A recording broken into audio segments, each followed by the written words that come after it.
Hello student, मैं engineer SK गिरी और आज हम लोग पढ़ेंगे सदिश विश्लेषण का लेक्चर नंबर 4। और आज के क्लास में हम लोग पढ़ेंगे सदिशों का जोड़। इसको इंग्लिश में एडिशन और वेक्टर्स बोलते हैं। क्लियर? तो देखिएगा, हमने आपको लेक्चर नंबर 1 यानी कि सदिश विश्लेषण के पहले क्लास में अदिशों के जोड़ के बारे में बताया था कि अगर आपको अदिश को जोड़ना है तो आप सिंपल बीजगणितीय विधि से उसको आप जोड़ देंगे। लेकिन अगर आपको दो या दो से अधिक सदिश को जोड़ना है तो इसको बीजगणितीय विधि से नहीं जोड़ा जाता है।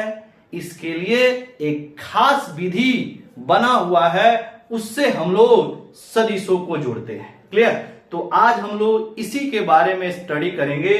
तो हेडिंग लगाएंगे सदिशों का जोड़। अब देखिएगा, सदिशों का जो जोड़ होता है वह दो विधि से किया जाता है। तो सबको हेडिंग लगाएंगे सदिश जोड़ की विधियां। कॉपी पेन निकालिए, नोट्स आप खुद से बनाएं, ज्यादा बेहतर रहेगा। तो सबको हेडिंग लगाएंगे सदिश जोड़, सदिश जोड़ की विधियां, ये हम लोग का हेडिंग है।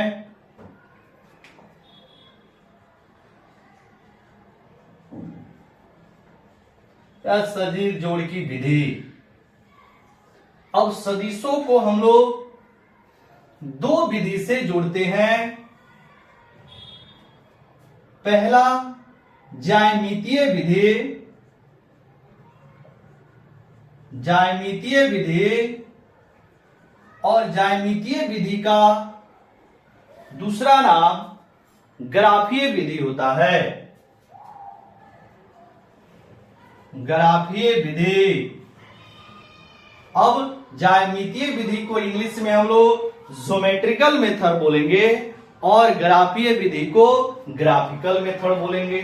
नहीं तो यहां पे आप इसको लिख भी सकते हैं ज्योमेट्रिकल मेथड, और इसको आप बोलेंगे graphical method. Graphical method. Clear?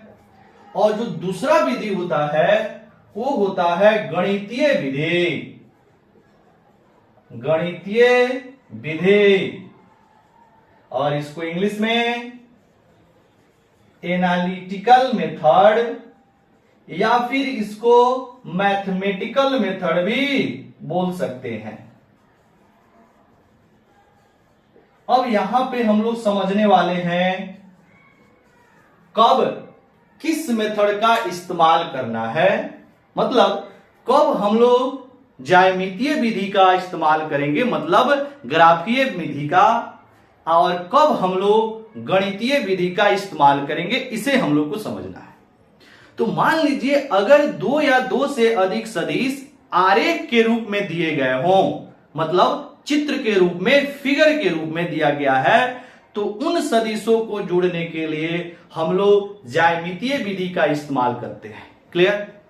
अगर मान लीजिए आपका सदिश आंकिक मान के रूप में दिया गया है, एक वाक्य में लिखा हुआ आपको दिख रहा है, तो उन सदिशों को जोड़ने के लिए गणितीय विधि का इस्तेमाल किया जाता है। जैसे एग्जाम्पल ऐसे लिखा हुआ कहीं दिख गया कि दो सदिश जिसका परिमाण 10 मीटर और 15 मीटर है, यदि इन दोनों सदिशों के बीच का कोण 30 डिग्री हो तो इन दोनों सदिशों के जोड़ के परिणामी सदिश का परिमाण एवं दिशा प्राप्त करें। मतलब ये कैसे दिया हुआ है? इस तरह के क्वेश्चन आपको एक वाक्य में दिया हुआ है, मतलब आंकिक मान के रूप में दिया है, तो वैसे क्वेश्चन के लिए हम लोग को गणितीय विधि का इस्तेमाल करना है। यहां पे आपको एक डेरिवेशन मिलेगा, उस डेरिवेशन से प्राप्त आपको एक फॉर्मूला मिलेगा, उस फॉर्मूला में आप फिट करेंगे, वहां से आपको आंसर प्राप्त होगा। क्लियर। तो आज के क्लास में पहले हम लोग ज्यामितीय विधि पढ़ेंगे, फिर नेक्स्ट क्लास में हम लोग गणितीय विधि को पढ़ेंगे, ठीक है। अब यहां पे मान लीजिए आपको यहां पे दो सदिश दिया हुआ है चित्र के रूप में, जैसे सदिश ए और सदिश बी, ये चित्र के रूप में दिए गए हैं। अब इन सदिशों को जोड़ना है नहीं, तो अगर आपको चित्र के रूप में दिए गए हैं तो अभी हमने बताया कि इनको जोड़ने के लिए ज्यामितीय विधि का इस्तेमाल करेंगे। मतलब आप यहां पे एक लाइन लिख सकते हैं, यदि दो या दो से अधिक सदिश आरेख के रूप में, आरेख को ही चित्र बोलते हैं, के रूप में दिए गए हो तो इन्हें ज्यामितीय विधि से जोड़ा जाता है। अब हम लोग को ज्यामितीय विधि इस्तेमाल करके इन दोनों सदिशों को जोड़ने के बाद जो परिणामी सदिश आएगा उसे हमें प्राप्त करना है, ठीक है। तो पहले इसको नोट कीजिएगा बाबू, और यहां आप हेडिंग लगाएंगे ज्यामितीय विधि या ग्राफिकल मेथड, ठीक है। चलिए हो गया, तो हेडिंग लगाएंगे ज्यामितीय विधि या ग्राफीय विधि, ज्योमेट्रिकल मेथड, या इसी को बोलते हैं ग्राफिकल मेथड। तो ये तो हमें पता चल चुका है कि ग्राफीय विधि तभी इस्तेमाल करेंगे जब दो या दो से अधिक सदिश चित्र के रूप में दिया हुआ है। अब यहां पे हमने हेडिंग लगाया ज्यामितीय विधि या फिर ग्राफीय विधि, और इसी को बोलते हैं ज्योमेट्रिकल मेथड इंग्लिश में, क्लियर। अब देखिएगा ज्यामितीय विधि तीन प्रकार के होते हैं। ज्यामितीय विधि तीन प्रकार के होते हैं। पहला त्रिभुज विधि, इसको इंग्लिश में बोलते हैं ट्रायंगुलर मेथड। दूसरा है समानांतर चतुर्भुज विधि, और इसको इंग्लिश में पार्लेलोग्राम बोलते हैं, पार्लेलोग्राम मेथड। और तीसरा जो है ये है बहुभुज विधि, और इसको हम लोग इंग्लिश में पॉलीगन मेथड बोलते हैं, पॉलीगन मेथड। अब देखिएगा त्रिभुज विधि और समानांतर चतुर्भुज विधि जो होता है वह दो सदिशों को जोड़ने में इस्तेमाल किया जाता है, जबकि बहुभुज विधि दो से अधिक सदिशों के लिए प्रयोग किया जाता है, ठीक है। मतलब यहां पे आप लिख सकते हैं एक लाइन स्टार पॉइंट करके, त्रिभुज विधि एवं समानांतर चतुर्भुज विधि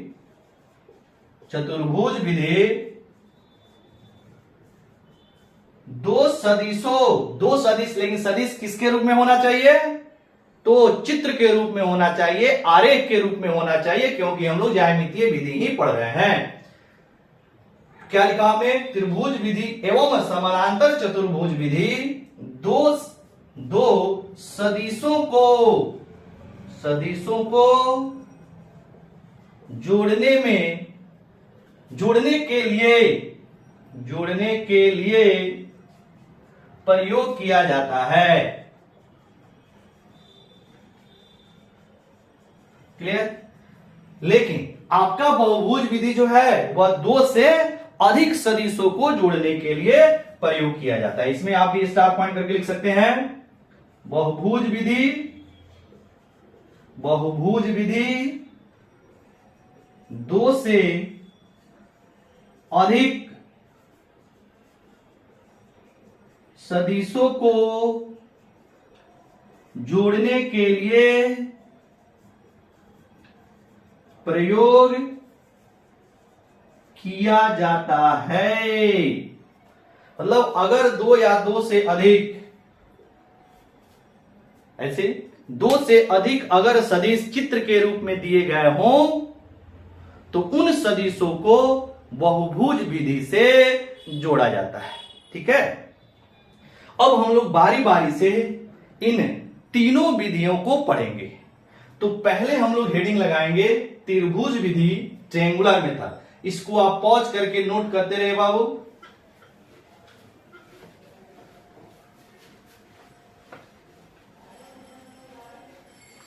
इसमें फर्स्ट हम लोग हेडिंग डालेंगे,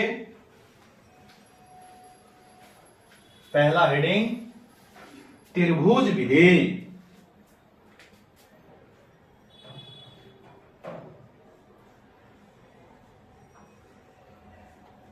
त्रिभुज विधि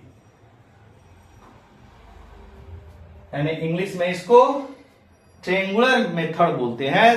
त्रिभुज विधि, ट्रायंगुलर मेथड। अब देखिएगा, मान लीजिए अगर हमें 2 सदिश चित्र के रूप में दे दिए गए हों, जैसे यहां पर देखेंगे, मान लीजिए ये सदिश हमारा A है और ये सदिश हमारा B है। क्लियर? अब हमें इन दोनों सदिशों को त्रिभुज विधि से जोड़ना है और जोड़ने के बाद जो परिणामी सदिश आएगा उसका परिमाण एवं दिशा बताना है। मतलब जो रिजल्टेंट वेक्टर आएगा उसका मैग्नीट्यूड एवं डायरेक्शन पता करना है। नहीं, अब एकदम स्टेप बाय स्टेप आप बोर्ड पे ध्यान देंगे और समझेंगे। आसान है, ठीक है, आराम से बनेगा। सबसे पहले आप क्या करेंगे, एक रेफरेंस पॉइंट ले लेंगे अपने नोटबुक पे। क्लियर? यहां पे मान लीजिए हमने यहां पर एक रेफरेंस पॉइंट लिया जिसको हम लोग मूल बिंदु बोलते हैं। मूल बिंदु, रेफरेंस पॉइंट ले लिया, मान लो ये O हो गया। अब क्या करना है, इस मूल बिंदु से जो दिए गए सदिश A और B है उनमें से किसी भी एक सदिश को पहले खींचिए। मेरा कहने का मतलब क्या है समझना, इस मूल बिंदु जो आपने O लिया है, इस मूल बिंदु से या तो आप सदिश A को पहले खींचिए या सदिश B को पहले खींचिए। ठीक है, मान लीजिए मेरा मन किया पहले सदिश A को खींचने का, तो सदिश A को आप यहां से खींचेंगे। कैसे खींचेंगे, तो सदिश A को आप आराम से क्या करेंगे, समानांतर शिफ्ट करेंगे, समानांतर विस्थापित करके बिंदु O पर लाएंगे।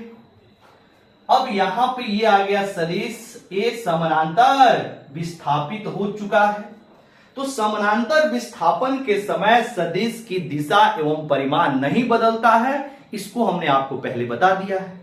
यानी किसी भी सदिश को आप समानांतर शिफ्ट करेंगे, विस्थापित करेंगे, तो उन सदिशों का परिमाण एवं दिशा नियत रहती है। इसीलिए अगर ये सदिश A है तो ये भी सदिश A ही होगा। अब देखिएगा कैसे समानांतर शिफ्ट किया जाए, बात यहां ये आ रही है। नहीं तो हम लोग पढ़ क्या रहे हैं, पढ़ ही रहे हैं ज्यामितीय विधि। तो इसमें आप इस्तेमाल करेंगे ज्योमेट्री बॉक्स का। ज्योमेट्री बॉक्स आपके पास होना चाहिए, तब जाके आप यहां पे इसको सीखेंगे। जैसे मान लीजिए आपके पास ज्योमेट्री बॉक्स है, तो आप क्या करेंगे, A को खींचना है तो A के पूंछ पर एक ऊर्ध्वाधर रेखा एवं क्षैतिज रेखा खींच लेंगे। मतलब वर्टिकल लाइन एवं हॉरिजॉन्टल लाइन खींचेंगे। मतलब ये खड़े लाइन को ऊर्ध्वाधर लाइन बोलते हैं और ये सोए हुई जो लाइन है इसको हम लोग क्या बोलते हैं, क्षैतिज रेखा बोलते हैं। अब क्या करेंगे, उसी तरह बिंदु B पर ऊर्ध्वाधर रेखा एवं क्षैतिज रेखा खींच देंगे। अब यहां पर प्रोटेक्टर के मदद से, चांद के मदद से ये वाली जो कोण है उसको आप माप लेंगे। जैसे मान लीजिए इस कोण का मान थीटा है, थीटा का मान 30 डिग्री, 40 डिग्री, 45 डिग्री, 60 डिग्री कुछ भी आ सकता है, प्रोटेक्टर से मापेंगे तो इस कोण को यहां माप लीजिएगा और जितना कोण मान लीजिए यहां पे थीटा बना उतना ही कोण आप यहां पे बना लीजिएगा। ठीक है, बना के एक लाइन खींच दीजिएगा, किसके मदद से? प्रोटेक्टर की मदद से।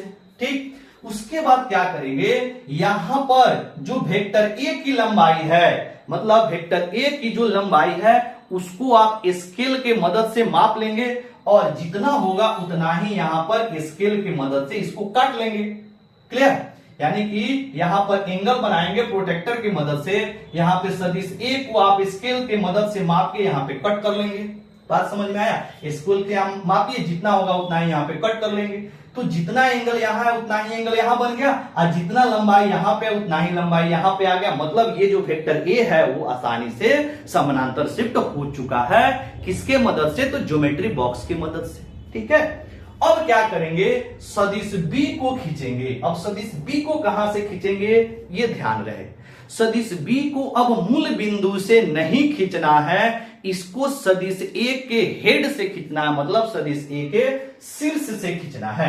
फिर सदिश ए के शीर्ष से कैसे करेंगे, तो इसको समानांतर शिफ्ट कराएंगे सदिश ए के शीर्ष पर। कैसे कराएंगे, फिर वही तरीका एक बार और बता दे रहे हैं। यहां पे आप क्या करेंगे, यहां पर ऊर्ध्वाधर रेखा और क्षैतिज रेखा खींच लेंगे। यहां पर जो कोण आएगा प्रोटेक्टर से माप लेंगे। मान लीजिए यहां पे 90 डिग्री दिख रहा है तो मान लीजिए यहां पे 90 डिग्री हो गया। अब फिर वही काम करेंगे, यहां पर ऊर्ध्वाधर रेखा और क्षैतिज रेखा खींच देंगे। यहां पर जितना एंगल बना है उतना एंगल बना के ऐसे खींच दिया लाइन। अब फिर क्या करेंगे, बी की लंबाई को माप लेंगे स्केल की मदद से। जितना होगा बी की लंबाई आप यहां पे स्केल की मदद से कट कर लीजिएगा। ठीक, तो जितना लंबा बी है उतना ही लंबा यहां पर आपका बी बन गया। जितना एंगल यहां पर बना था उतना ही एंगल आप यहां पे बना लीजिएगा। किसके एंगल, किसके मदद से? तो प्रोटेक्टर यानी चांद की मदद से। ठीक है, यानी कि बी को कहां से खींचना है, ए के शीर्ष से। मतलब जो दूसरा वेक्टर को खींचना रहता है, पहले जो वेक्टर खिंचा चुका है उसके हेड से। ठीक है, शीर्ष से। अब लास्ट में क्या करना है, इसको मिटा देना है। अब लास्ट में क्या करना है, मूल बिंदु से जो अंतिम सदिश खींचा जाता है वहां तक एक सदिश खींचेंगे। किसके मदद से? तो स्केल के मदद से आप इसको मिला देंगे, ये आपका सदिश खिंचा गया। हेड कहां बनाएंगे, तो हेड खींचे गए जो लास्ट में सदिश खींचा जाता है वहां पर हेड बनाएंगे और टेल बनाएंगे यहां पर मूल बिंदु पर। मूल बिंदु पर टेल हो गया और लास्ट जहां पे खिंचाया है वेक्टर बी उसके पॉइंट पे आपका जो अभी आपने सदिश खिंचाया वहां पे हेड बनाना है। ठीक है, तो ये जो आपका सदिश आएगा इसी सदिश को बोलते हैं हम लोग रिजल्टेंट वेक्टर, परिणामी सदिश। और ये जो होता है यही आपका a अब प्लस b के बराबर होता है। ठीक है, अब आपको परिमाण पता करना है तो इसकी लंबाई स्केल से माप लीजिए। ये जितना लंबा होगा वही सदिश r का परिमाण होगा, मतलब सदिश a अब प्लस सदिश b का परिमाण हो जाएगा। दिशा यहां पे आप आसानी से क्या करेंगे, एंगल माप लेंगे। कितना एंगल बन रहा है प्रोटेक्टर की मदद से, तो एंगल आपको दिशा को दर्शा देगा, लंबाई इसके परिमाण को दर्शा देगा। वो आप स्केल और प्रोटेक्टर की मदद से कर सकते हैं। ठीक है, अब मान लीजिए अगर कोई विद्यार्थी बोलता है कि सर पहले हम बी वेक्टर को खींचेंगे, आसानी से खींचिए, कोई दिक्कत नहीं है। क्या करेंगे, आप यहां पे एक मूल बिंदु मान लेंगे, वो मूल बिंदु हो गई। अब सदिश बी को पहले खींचिए। खींचने का मतलब क्या है, इसको समानांतर यहां पर विस्थापित कर दीजिए। समानांतर विस्थापित करने का तरीका आप सीख लिए, ये हो गया सदिश बी।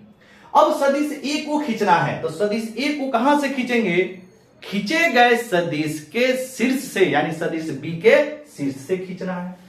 क्या करेंगे, सदिश ए को सदिश बी के शीर्ष पर विस्थापित कर देंगे, ये आ गया आपका सदिश ए। ठीक, लास्ट में क्या करेंगे, मूल बिंदु से लेकर जो लास्ट में आप सदिश खींचते हैं वहां तक एक सदिश बना लीजिए, जिसका टेल कहां होना चाहिए, पूंछ मूल बिंदु पर, और हेड कहां होना चाहिए, अंतिम सदिश के शीर्ष पर होना चाहिए। वही हो जाता है आपका परिणामी सदिश आर। जो किसके बराबर होगा, b प्लस a के बराबर, यानी b प्लस a के बराबर।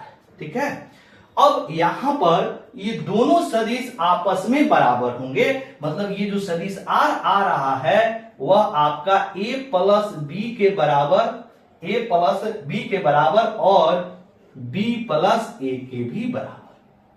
माप के देखेंगे, यानी यहां पर a प्लस b को मापिए और b प्लस a को मापिए, दोनों आपस में बराबर होंगे, दोनों आपस में बराबर होंगे। इसका मतलब क्या है कि जो सदिश जोड़ होता है वह क्रम विनिमय नियम का पालन करता है, कम्यूटेटिव लॉ का फॉलो करता है। कम्यूटेटिव लॉ आपको इसमें लग जाता है, यानी a प्लस b बराबर, अगर b प्लस a है तो इसको बोलते हैं क्रम विनिमय नियम।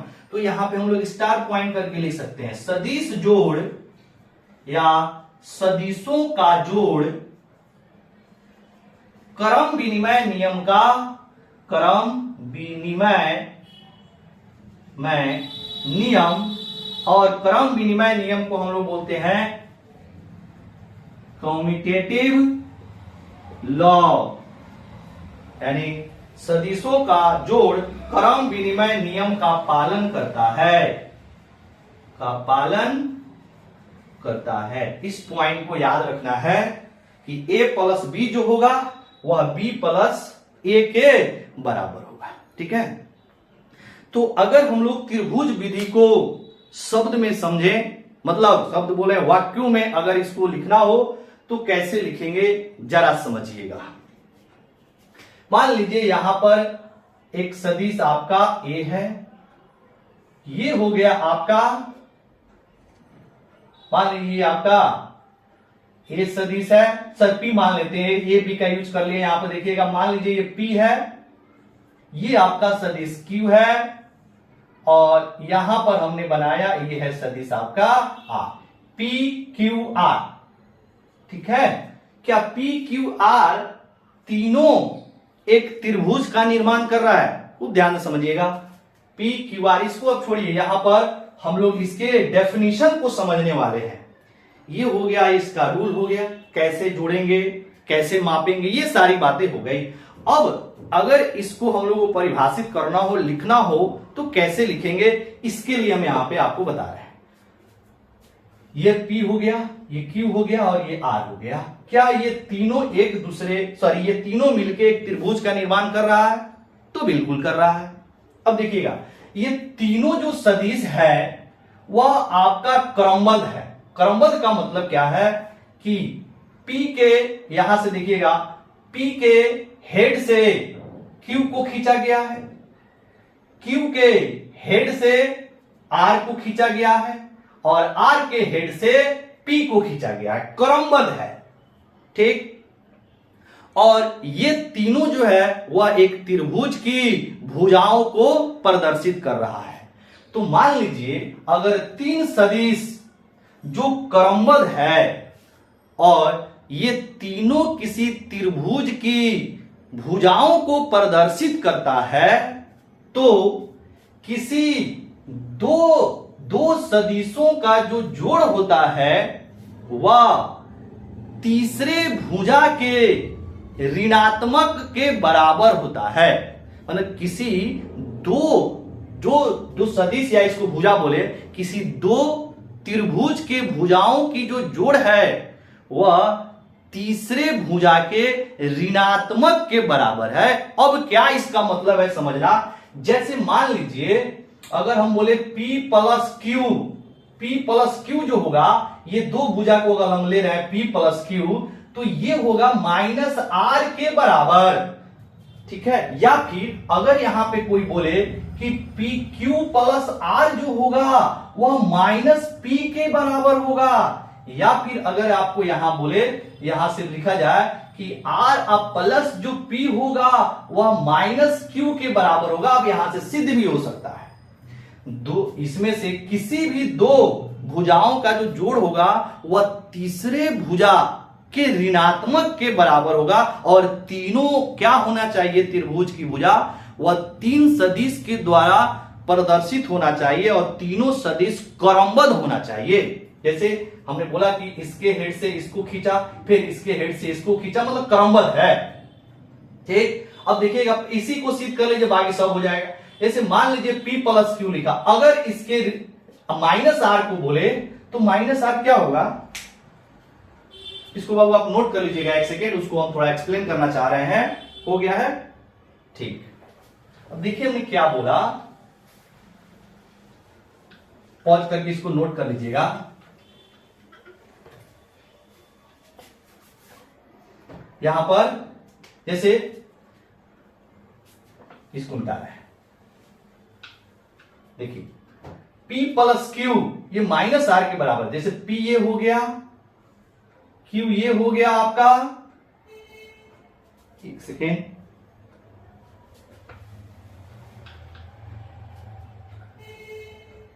ये P ये Q, तो P प्लस Q क्या होगा, अगर आप त्रिभुज विधि लगाएं तो इसको अगर आप मिला देंगे तो यही तो इसका रिजल्टेंट होगा, P प्लस Q बराबर दिस। तो ये क्या था आपका R क्या है, इस डायरेक्शन में है, तो इसका माइनस आर इसी डायरेक्शन में तो होगा, यानी P plus Q is equal to minus R. क्योंकि R आपका ऐसे था तो इसको पलट देंगे तो माइनस आर नहीं हो जाएगा, हो जाएगा। यानी कि आपको देखना क्या है इसमें, देखिएगा कि दो जो आपका सदिश है वो क्रमबद्ध होना चाहिए, और तीसरा सदिश जो है, मतलब जिस सदिश का टेल जो है एक जगह आ रहा है, उनको ध्यान देना है, उनको ध्यान देना है। यानी P plus Q is equal to R, और यहां पे R ऐसे था इसीलिए इसमें माइनस लगा दिया, तो P प्लस Q किसके बराबर, माइनस आर के बराबर हो जाएगा। क्रमबद्ध है तो नहीं, चलिए, तो ये था आपका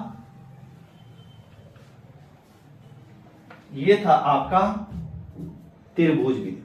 अब हम लोग दूसरा समझते हैं, समानांतर चतुर्भुज विधि। दूसरा में क्या हेडिंग डालेंगे, समानांतर चतुर्भुज विधि। अब समानांतर चतुर्भुज विधि भी क्या है, इसमें भी आपको अगर दो सदिश चित्र के रूप में दिया, आरेख के रूप में दिया है, तो इसको जोड़ने के लिए हम लोग समानांतर चतुर्भुज विधि का इस्तेमाल कर सकते हैं। अब देखिए इस विधि में क्या होता है, जैसे मान लीजिए वही क्वेश्चन है आपका, ये सदिश A है और ये आपका सदिश B है। अब इसको त्रिभुज विधि से नहीं जोड़ना है, समानांतर चतुर्भुज विधि से जोड़ना है। सेम प्रोसेस, सेम प्रक्रिया करना है, थोड़ा सा अंतर, इसमें थोड़ा सा का अंतर है। सेम प्रक्रिया नहीं बोलेंगे, सॉरी ये बोलना गलत है कि त्रिभुज विधि क्या ही सेम प्रक्रिया, ये बोलना बिल्कुल गलत है। मतलब उसी तरह का कुछ इसमें भी आएगा, लेकिन थोड़ा सा अलग है। क्या करेंगे यहां पर, सबसे पहले आप मूल बिंदु मान लीजिएगा, ठीक, और यहां पर ये हो गया वो मूल बिंदु। अब क्या करेंगे, दोनों सदिशों को आपको मूल बिंदु से ही खींचना है। उसमें क्या होता था त्रिभुज विधि में, पहले एक को खींचिए, फिर दूसरे सदिश को खींचे गए सदिश के शीर्ष से खींचा जाता था, नहीं। लेकिन इसमें क्या करना है, दोनों सदिश को मूल बिंदु से ही खींचिए। मतलब एक को आप क्या कीजिए, समानांतर शिफ्ट करा के O पे लाइए, उसी तरह B को भी आप समानांतर यहां पर विस्थापित कर देंगे तो ये B आ जाएगा। हो गया, दोनों को हम लोग मूल बिंदु से खींच दिए। अब क्या कीजिएगा, जो आपने सदिश A और B खींचा उनको आसन भुजा मान लीजिएगा और एक समानांतर चतुर्भुज विधि का निर्माण कर दीजिएगा। कैसे करेंगे, इसको थोड़ा सा आगे बढ़ा लीजिएगा, जितना एंगल यहां पे बनेगा उतना ही एंगल बढ़ा के यहां से एक लाइन ऐसे खींच दीजिएगा। अब जितना बड़ा A है उतना ही बड़ा आप ये यहां से कट कर लीजिएगा।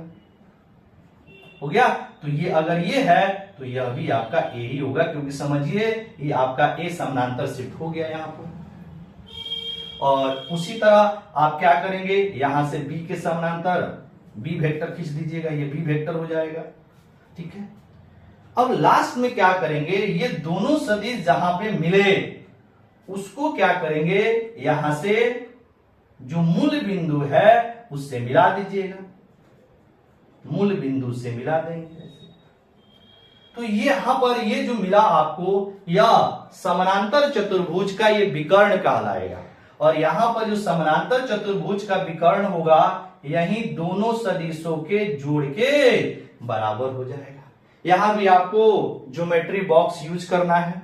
पहले क्या करेंगे, मूल बिंदु लेंगे, उन मूल बिंदु से दिए गए जो दो सदिश हैं ए और बी, उनको आप समानांतर शिफ्ट करा के मूल बिंदु से खींच दीजिएगा। अब इन दोनों को आसन भुजा मानकर एक समानांतर चतुर्भुज का आप निर्माण करेंगे।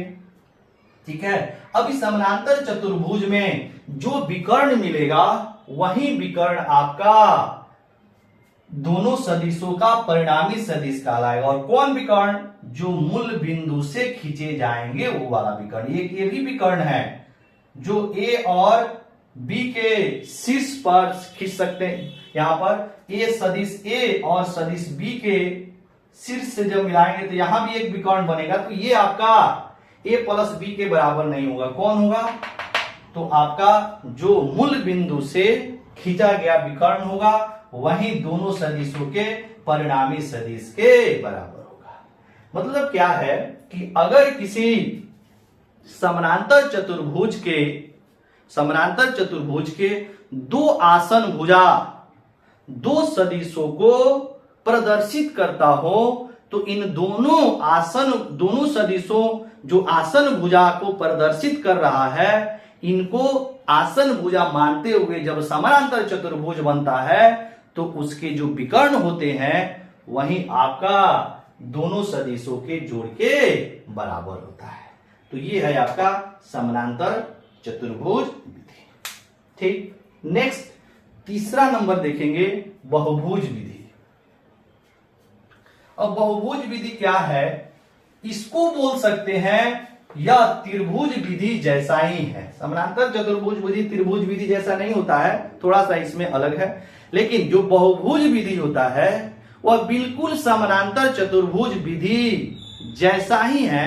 अंतर यही है कि बहुभुज विधि में दो से अधिक सदिशों को जोड़ा जाता है, जबकि त्रिभुज विधि में दो सदिशों को जोड़ा जाता है।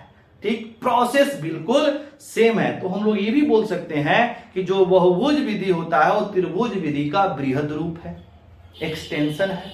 नहीं तो यहां पर हेडिंग डालेंगे बहुभुज विधि। बहुभुज विधि, और बहुभुज विधि में क्या है, दो से अधिक सदिश है। जैसे मान लीजिए आपका सदिश ए यहां है, दूसरा सदिश बी है, अब मान लीजिए तीसरा सदिश सी है, हो सकता है चौथा सदिश डी और पांचवा सदिश आपका ई। बहुत सारा सदिश पॉसिबल है, ऐसा हो सकता है, इनको जोड़ना है। ठीक है, तो बिल्कुल आपका जो प्रोसेस है वो त्रिभुज विधि वाला ही प्रोसेस है। क्या करेंगे, पहले आप एक मूल बिंदु लीजिएगा, मूल बिंदु से दिए गए तीनों सदिशों में से पहले किसी भी सदिश को खींच सकते हैं। उसके लिए आप फ्री हैं, आंसर सेम आएगा।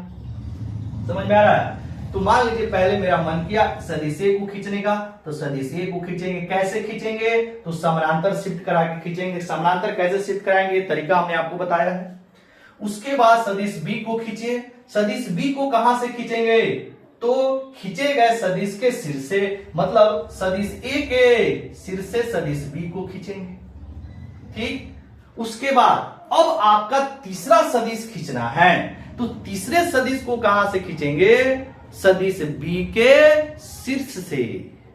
समझ में आया? जस्ट एकदम त्रिभुज विधि वाला है कि नहीं? बिल्कुल है कि आपको पहले ए को मूल बिंदु से खींच दिया, बी को कहां से खींचेंगे, सदिश ए के शीर्ष से खींचेंगे। सदिश सी को कहां से खींचेंगे, सदिश बी के शीर्ष से। मतलब पहले आपने सदिश ए को खींचा मूल बिंदु से, सदिश बी को कहां से खींचेंगे, तो सदिश ए के शीर्ष से। सदिश सी को कहां से खींचेंगे, तो सदिश बी के शीर्ष से। मान लो अगर डी सदिश रहता, उसको कहां से खींचते, तो सदिश सी के शीर्ष से, नहीं यहां से। और लास्ट में क्या करेंगे, मूल बिंदु से अंतिम सदिश तक एक सदिश खींचेंगे, यानी कि मूल बिंदु से जो सदिश सी है उसके हेड तक, उसके शीर्ष तक एक सदिश खींचेंगे, और ये जो सदिश होगा इसी सदिश को बोलेंगे a प्लस बी प्लस सी। यही तीनों सदिशों के जोड़ के परिणामी सदिश के बराबर होगा। अब क्या करेंगे, इनको आप माप लीजिएगा, जो इसकी लंबाई होगी वही इसके परिमाण को दर्शाएगा। एंगल माप लीजिएगा प्रोटेक्टर से, वह दिशा को दर्शा देगा, यानी कि इसकी जो लंबाई होगी वही सदिश a प्लस बी प्लस सी के परिमाण को दर्शाएगा। ठीक है, अब देखिएगा यहां पर नोट एक हमें लिखना है कि जो सदिश जोड़ होता है वह साहचर्य नियम का पालन करता है। कैसे, उसको हम लोग यहां पर सिद्ध भी करेंगे। ठीक हो गया, इसको नोट कर लीजिएगा बाबू।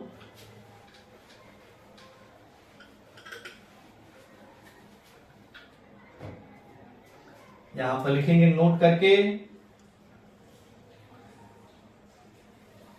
सदिशों का जोड़, सदिशों का जोड़ साहचर्य नियम का,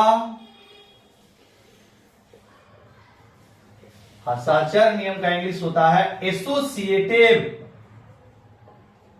एसोसिएटिव लॉ। साहचर्य नियम का पालन करता है। अब साहचर्य नियम क्या है समझिए। जैसे मान लीजिए यहां पर ये है सदिश ए, सपोज ये सदिश बी है और यहां पे एक सदिश सी है। ठीक, अब हमने क्या किया, यहां से एक सदिश को मिलाया। ठीक, ये आपका मूल बिंदु हो गया, ये सदिश ए है, यहां से एक सदिश को हमने मिलाया। ठीक, तो ये सदिश किसके बराबर होगा, ये a प्लस बी के बराबर होगा। नहीं, यहां तक आपका ट्रायंगल कंप्लीट हो गया। a प्लस बी, ऐसे इसको मिला देंगे तो सदिश a प्लस बी के बराबर हो गया। अब मान लीजिए सदिश a प्लस बी एक वेक्टर है और सदिश c जो है या एक दूसरा वेक्टर है, तो अगर यहां से एक हम लोग सदिश मिलाएं तो ये इसको अगर हम लोग बोले तो ये किसके बराबर होगा, a प्लस बी प्लस सी के बराबर। नहीं, a प्लस बी प्लस सी के बराबर होगा। ठीक, अच्छा, इसी सदिश को अब देखिएगा, ये मान लो आपका सदिश नहीं है, थोड़ा देर के लिए यहां पर एक नया सदिश हमने ऐसे डैश डैश से खींचा। ठीक है, ये मान लो ये वाला सदिश यहां पर नहीं है, तो क्या होगा, a अब प्लस बी, ये कितने के बराबर होगा, b अब प्लस सी के बराबर होगा कि नहीं। तो ये आपका सदिश हो गया b प्लस सी, क्योंकि यहां से दिस b अब प्लस सी बराबर ये आ जाएगा, this plus this is equal to this. नहीं, b अब प्लस सी इस सदिश के बराबर हो गया।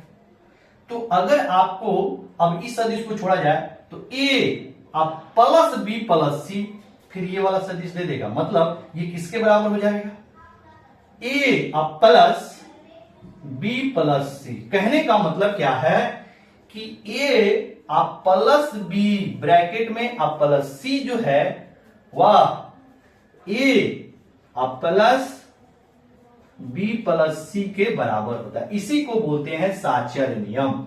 मतलब पहले आप मान लीजिए तीन सदिश को जोड़ना है, a b और c को जोड़ना है, तो क्या कीजिए, पहले a और b को जोड़ लीजिए, a और b को जोड़ लीजिए, और जो आपको रिजल्ट मिलेगा, जो आपको परिणाम मिलेगा, उसमें c को जोड़ दीजिए। या फिर ऐसा कर सकते हैं कि a में पहले b और c को जोड़ लीजिए, b और c को पहले जोड़ लीजिए, और जो मिलेगा उसमें a को जोड़ दीजिएगा। दोनों क्या होंगे, आपस में बराबर होंगे।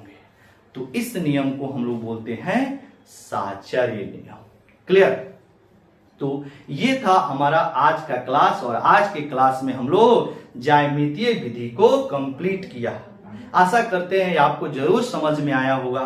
क्लियर। तो चलिए क्लास हम लोग यहीं स्टार्ट करते हैं, फिर मिलेंगे हम लोग अगले वीडियो में। तब तक आप लोग पढ़ाई करते रहें। Very very thank you.